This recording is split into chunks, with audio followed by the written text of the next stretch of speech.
Irish chain is a very traditional quilt pattern, and it is one of my favourites. It's made up of a lot of small squares, and traditionally that's how we made it. But Eleanor Burns, back in the mid-1980s, understood that we could rotary cut and then sew with the sewing machine, so we could strip piece all sorts of quilts. And this is one of her first Irish Quilt in a Day books from her Quilt in a Day studio, and it covers single Irish chain and double Irish chain. I just wanted to talk about the idea of the border. I've got the chain continuing here, which is the 9 patch that features here, and this piece I have done as a wide piece plus a small piece, the same way that I was describing to do the sides here.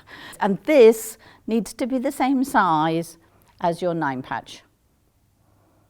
So whatever width you want this, you take off of this and then you add the seam. So this is sewn together as a single piece to be your border unit.